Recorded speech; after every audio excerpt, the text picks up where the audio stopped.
Suzano realizou a campanha do Laço Branco, visando falar com os homens sobre machismo, violência contra a mulher e também assédio. E para falar sobre esse assunto e contar um pouquinho sobre como tudo isso aconteceu, a gente traz como nosso convidado o Dr. César Braga, ele que é assessor estratégico da Controladoria Geral do Município e presidente da Comissão Interna de Prevenção de Acidentes e Assédio, CIPA. Dr. César, seja muito bem-vindo aqui no Pod da Região.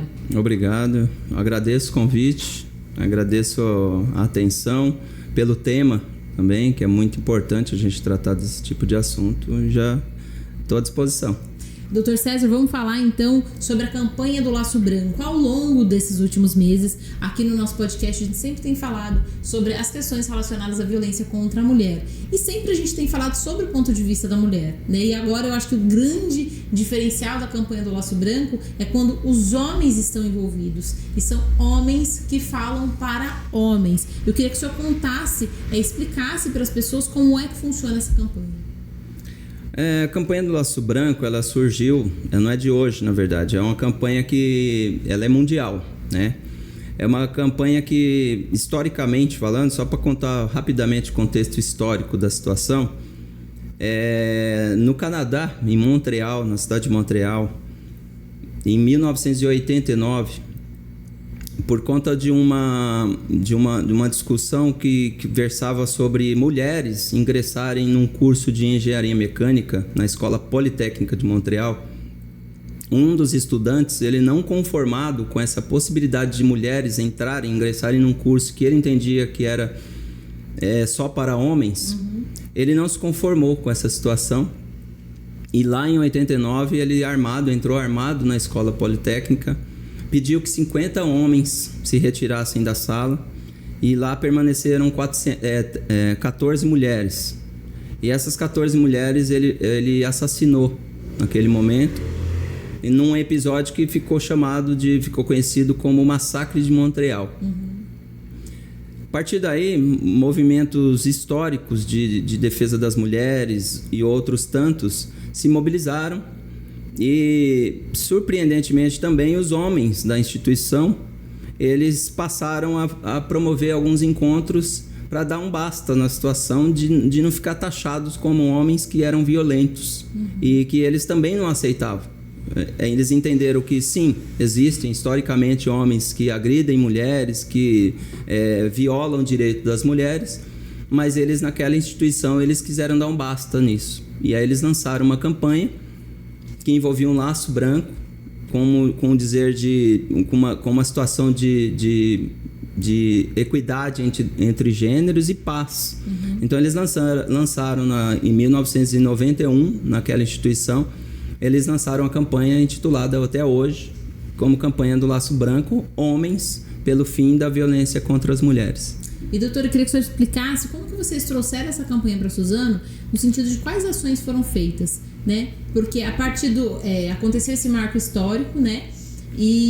Mas o município ele enfrenta também suas dificuldades, tem os seus desafios relacionados à violência contra a mulher, né? Como tem sido feito esse trabalho? Eu costumo dizer que é um trabalho que a gente conscientizar homens, mulheres pelo fim da violência já é complexo.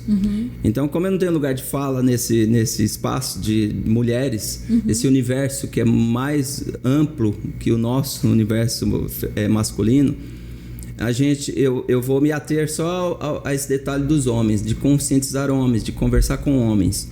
A gente entende, o grupo reflexivo, a gente faz parte de alguns universos aí que discutem o tema masculinidade. A gente entende que homem, ele é machista por natureza. Na verdade, não por natureza, né? A gente tem que entender que é uma construção. A sociedade impõe alguns comportamentos para os homens e os tornam. E cobra uma atitude, inclusive, machista do homem. E o homem acaba se tornando machista. Mulheres, às vezes, reproduzem comportamentos machistas. E a gente entende que quem mata lá na ponta, no final, o resultado disso é agressão, violação de direitos e, mais drasticamente, óbitos. Né? O Brasil é recordista, né? Bate recordes atrás de recordes, infelizmente. nessa violação do direito da mulher, no óbito, nas agressões. Basta abrir os jornais que a gente vai ver. Então, se faz necessário, a gente entende que se faz necessário a gente conversar direto com homens conversando com homens, e a gente entender o nosso papel na sociedade enquanto protagonistas, infelizmente, porque é o homem que no final das contas ele mata, ele agride, ele assedia, ele comete qualquer tipo de violação contra as mulheres. E doutor, eu queria que o senhor falasse em relação à receptividade, porque eu acredito que seja bem diferente quando o senhor, como homem, vá propor essa conversa, né, e quando mulheres vão propor essa conversa, né? Eu acredito que até por uma questão já do próprio preconceito, né, de ter do homem ouvir o que uma mulher está falando, já tem uma primeira barreira aí. Mas quando tem homem com homem, eu acho que daí surge uma empatia um pouco maior que facilita esse trabalho. Mas eu queria que o senhor passasse pra gente qual que é a tua percepção em relação a isso. Receptividade é boa? Dá pra discutir? Tem pontos que você acha que culturalmente ainda é muito difícil conseguir desatar esses nós? Você tocou num ponto interessante, essa questão cultural, né? É muito difícil tratar de qualquer tema quando envolve uma cultura mesmo. Nós temos no Brasil, vamos falar de Brasil porque é onde a gente trabalha, onde a gente, né, tem as nossas atividades. Então, assim, culturalmente, nós somos construídos para determinados comportamentos que são machistas, né? No trânsito no Brasil, o homem ele olha para o lado e vê lá, o semáforo tá abrindo, o outro parece uma disputa. Ele vai querer sair na frente, toma uma fechada, ele vai xingar. É um ambiente super hostil. Super hostil. Para as mulheres, e eu acho que o trânsito em qualquer lugar, ele é um ambiente hostil. Hostil, e é um lugar de poder. E é um lugar de poder para o homem. Ele quer ter o carro grande, ele quer ter o motor mais potente. Então ele tende a isso. Ele tende a expor a masculinidade dele em todas as formas. Então tá tudo errado, na verdade. A gente chega a um consenso, na verdade não é consenso, né? Uma tentativa de tentar levar esse tema, de conduzir esse tema de uma forma natural, às vezes. A abordagem dos homens é nessa situação. A gente precisa, quando a gente fala com homens, a gente precisa fazê-los reconhecer esse lugar de machismo. Fazer enxergar que o homem é construído de uma forma machista. Um exemplo básico de comportamentos dentro de casa. Quantas vezes quando a gente é adolescente, que a gente briga na escola, e aí o pai olha, ou a mãe também, reproduzindo esse comportamento machista, fala assim, a pergunta é, você bateu ou você apanhou?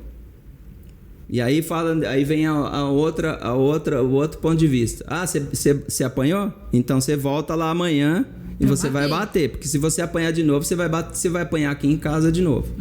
Então esse tipo de coisas corriqueiras, você é um homem, é um saco de batata. Você é frouxo. Ah, você não fez isso. Seja homem. Homem não chora. Homem não leva desaforo para casa. Então esse tipo de construção, nós vamos absorvendo isso e ao final a gente já está se entendendo como agressores, como brutos, embrutecidos, lapidados, forjados para isso, para esse tipo de confronto. O tempo todo a gente é criado por o confronto. Não estou vitimizando o homem, não é vitimizar, é constatar. E a partir do momento que você constata que esse tipo de comportamento, realmente eu entendo que eu sou machista, então eu preciso melhorar no quesito machista, para eu posteriormente não entender que mulher, que a minha companheira, ela é um objeto e ela é minha posse, ela é minha propriedade. E aí eu tenho que mandar nela, e se ela discordar de mim, eu vou agredir. Agora, doutor, tem um outro ponto também que eu concordo por essa linha de raciocínio, quando a gente fala do ambiente cultural. Então, se esse homem, ele viu a mãe dele apanhando, a avó dele apanhando, a tia dele apanhando, a prima apanhando, e todos eles nesse ciclo ancestral até de violência, ele vai entender que ele também vai ter que fazer isso e vai legitimar. Legitimar aquela ação desde muito cedo, porque tudo se resolvia na brutalidade.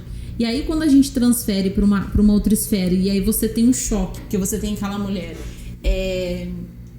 um pouco mais empoderada, um pouco mais dono de si, que diz, não, eu não quero esse tipo de comportamento pra mim.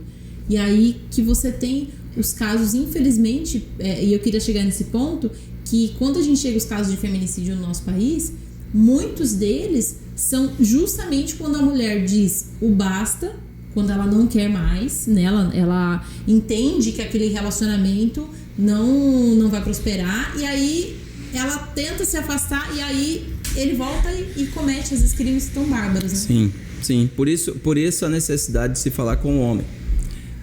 Você citou aí uma evolução histórica aí, que vamos chamar assim, desse chamado empoderamento feminino. Ao longo das últimas décadas para cá, pode perceber que a mulher ela vem evoluindo nisso, principalmente na questão das informações, do que ela pode fazer, até quando ela pode alcançar a liberdade dela enquanto indivíduo, até por que ela deve fazer isso, e historicamente uma das legislações mais conhecidas do país é a Lei Maria da Penha. Ela é considerada uma das mais conhecidas do país, se não a mais conhecida. Então, olha só, as mulheres já são maioria em vários lugares. Elas vêm ao longo das décadas aí, 20, 30 anos para cá, elas vêm entendendo o papel dela na sociedade, e ela vem ocupando esses espaços. Para trás, vamos dizer assim, vem os homens, né? Vem os homens. E engraçado que os homens sempre ocuparam esses outros espaços de elite, de poder, mas agora, quando ele está vendo essas mulheres evoluindo, o homem, literalmente, ele não sabe o que fazer com isso. Ele não consegue assimilar que a mulher ela tem que andar lado a lado, ela é parceira, ela é companheira, ela não vai tirar dele, ela vai ocupar simplesmente o espaço dela, legítimo inclusive. E olha só, e quem é que disse, em qual momento foi conversado com esse homem que ele precisa olhar para o lado e reconhecer aquela pessoa como uma companheira, simplesmente um companheiro de gênero diferente?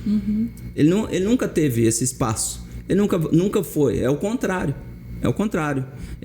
Você vê que historicamente, você pode ver em todos os ambientes, noticiários, a mulher, quando ela exerce um lugar de poder, um lugar hierarquicamente superior ao homem, causa um desconforto para o homem, a ponto dela ser agredida, inclusive, a ponto de ter assédio moral no ambiente de trabalho do subordinado, que é o homem, não aceitar essa relação de domínio, de hierárquico da mulher. Basta ver, isso é recorrente. Por que isso? E a gente entende essa situação como essa construção do machismo mesmo, que fomos construídos, fomos forjados a isso. E aí, nessa questão, é o machismo estrutural. É o machismo estrutural. Aquele que ele está dentro das esferas, né, de poder, e é legitimado. E a gente volta a falar dos ambientes, porque isso é muito real, assim, quando você tem os ambientes hostis, eles afastam as mulheres, às vezes até de querer galgar um cargo maior. Por quê? Porque aquela área de predominância é quase uma selva, viu, gente?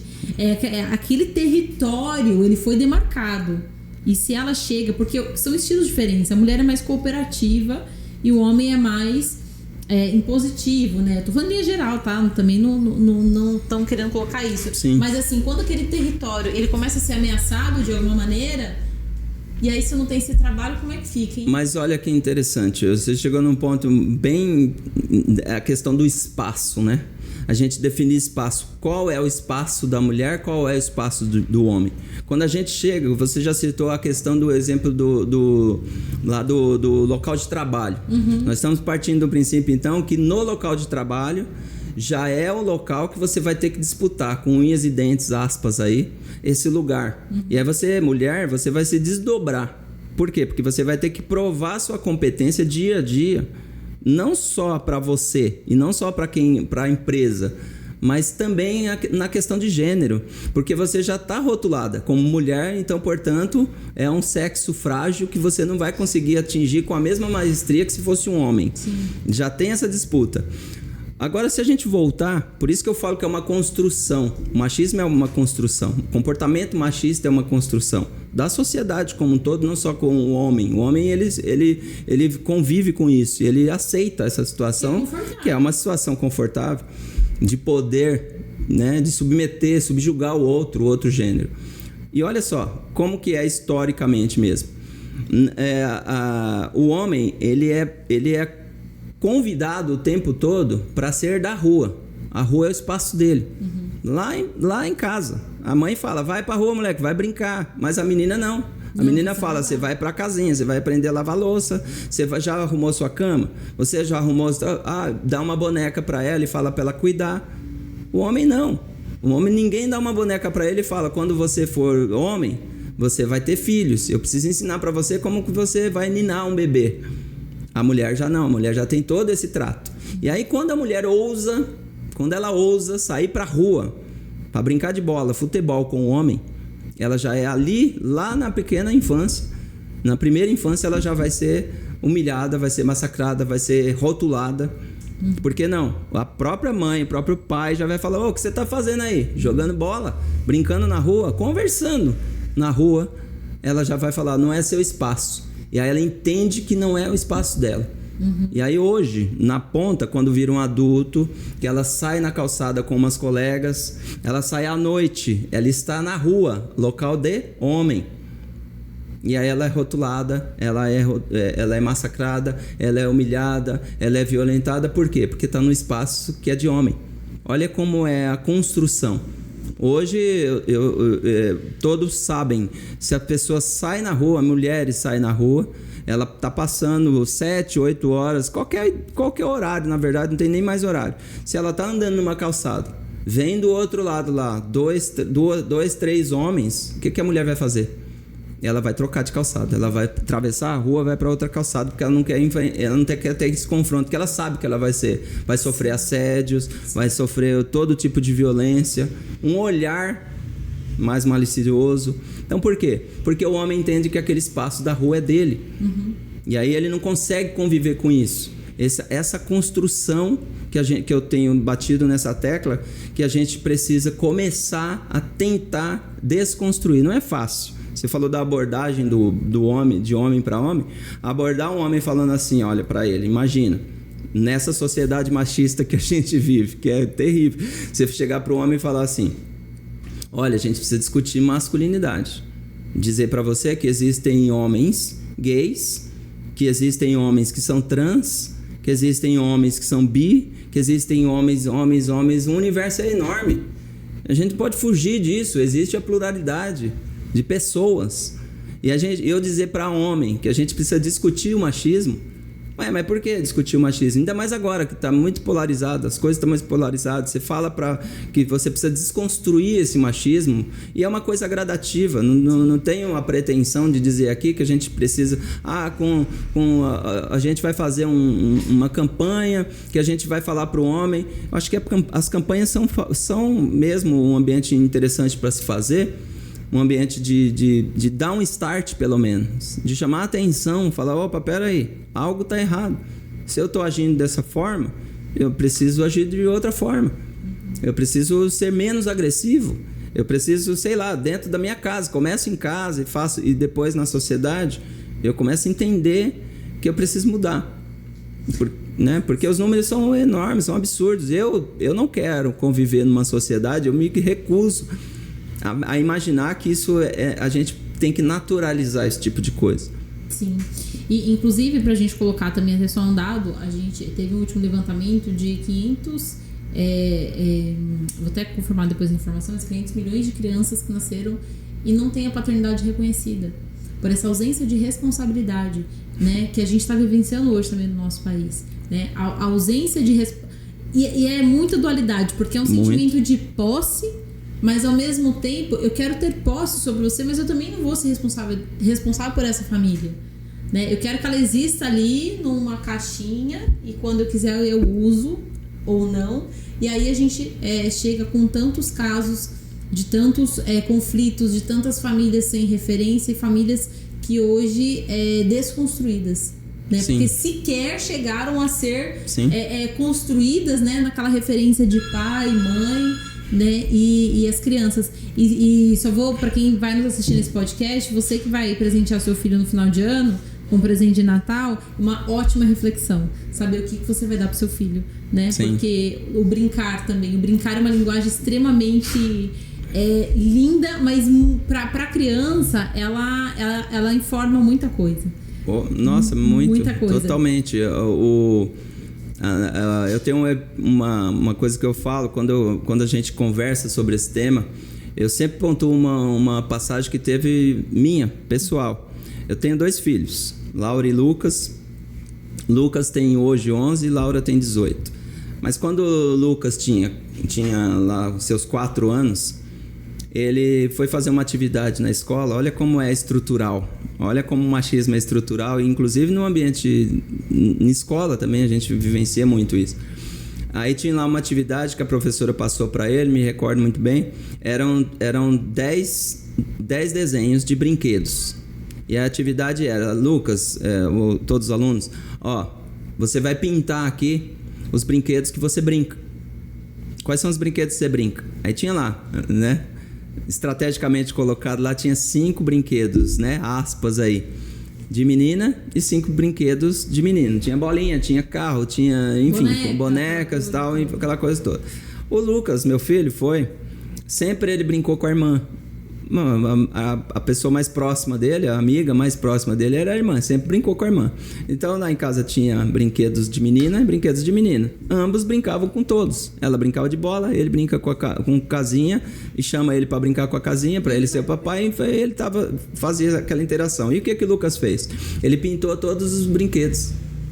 A professora, ela pegou a atividade, devolveu para ele foi o único que pintou todo, devolveu para ele e falou: Lucas, você leva para casa, eu vou te dar outra folha, você pinta em casa, mas olha, você vai pintar os brinquedos de menino.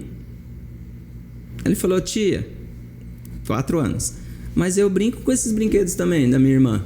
Eu tenho uma irmã, eu brinco. Ele explicou exatamente isso que eu tô falando, que ele brinca, ele era comum brincar com os brinquedos também da irmã, e o contrário também, que é natural, a gente guarda o brinquedo no mesmo lugar e a gente brinca.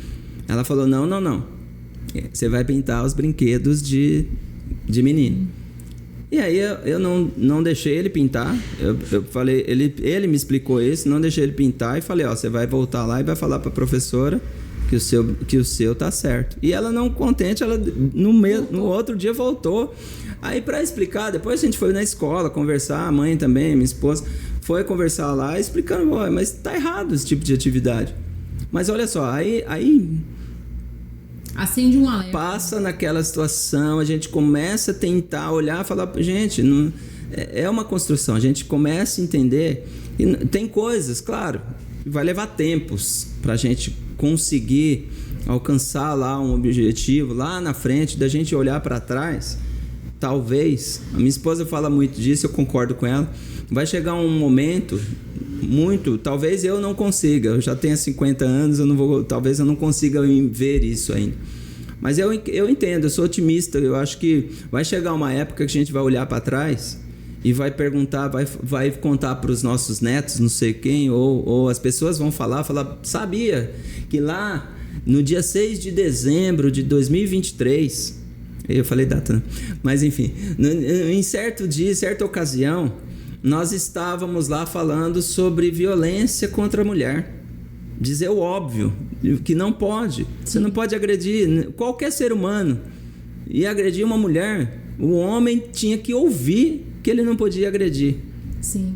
Eu acho que tá mudando já tem mudado, muitas coisas vêm mudando, mas eu insisto que o que vem mudando muito se deve ao empoderamento das mulheres. A elas dizerem, a rede de apoio que tem para as mulheres hoje em dia, existem em vários municípios, tem Patrulha Maria da Penha nas GCMs daí, existem os telefones de contato, tem toda uma rede de apoio para a mulher. que são vítimas. Para conseguir ampará-la naquele momento que ela aciona, né? Pois é. E a gente vê casos, e só pra gente finalizar, como foi muito evidente agora, por exemplo, o caso da apresentadora Ana Hickman, que levantou a questão que não é só a periferia, muito pelo contrário, que não há classe social e que a gente está falando de cultura, né? E cultura estrutural de uma maneira muito enraizada, como o senhor mesmo iniciou, falando sobre isso, então não tem classe social, né? Não tem nem nível, como é que pode ser, de conhecimento. Então não importa se a pessoa ela é graduada, pós-graduada,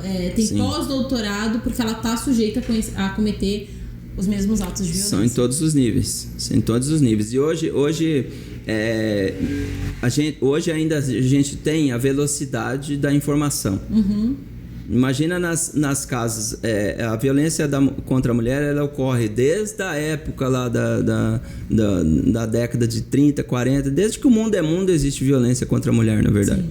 E aí antes, quando não tinha internet, quando não tinha celular fácil, era tudo por baixo dos panos, né? E era tudo normalizado e normatizado e naturalizado. É verdade. Né? Hoje a gente não pode naturalizar mais. Tá aí, os números estão aí. Eu sinceramente, eu sinto vergonha dos números, né? Porque eu sei que na ponta quem agride é o homem. E eu sou um homem. Então eu realmente fico muito envergonhado. E mais ainda de saber, de constatar que eu tenho plena convicção comigo mesmo que o que mata é a faca, é o instrumento que foi utilizado para matar lá. Mas o porquê que mata? Por que mata? Por conta do machismo. O machismo mata. O machismo é que mata. Não é outro tipo de comportamento senão o machismo. E a gente precisa desconstruir isso, urgente. Tá certo. Doutor César Braga, eu agradeço muito sua participação aqui no nosso podcast. Por ter se posicionado tão bem e colocado essa questão da discussão do tema tão importante, principalmente com homens falando com homens.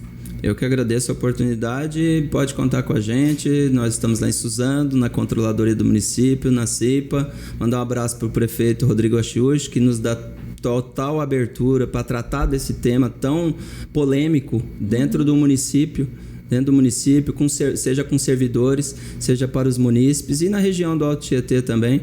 Um abraço, parabéns pelo seu trabalho. Né? Eu acompanho bastante nas redes sociais e eu acho bem interessante essas abordagens que você faz, esses temas tão polêmicos, né? Que são bastante necessários de se falar. Tá, parabéns. Certo. Doutor César, muito obrigado. Que agradeço. Para você que nos acompanhou nesse podcast, a gente falou da campanha do Laço Branco, que é realizada em Suzano, né? Foi realizada aí até a primeira semana de dezembro e que tratou do machismo, com homens falando diretamente com homens sobre o tema. Para você que nos acompanhou aqui nesse podcast, deixa também o seu comentário, que a gente também quer ouvir você. Portal da Região, a notícia que você precisa.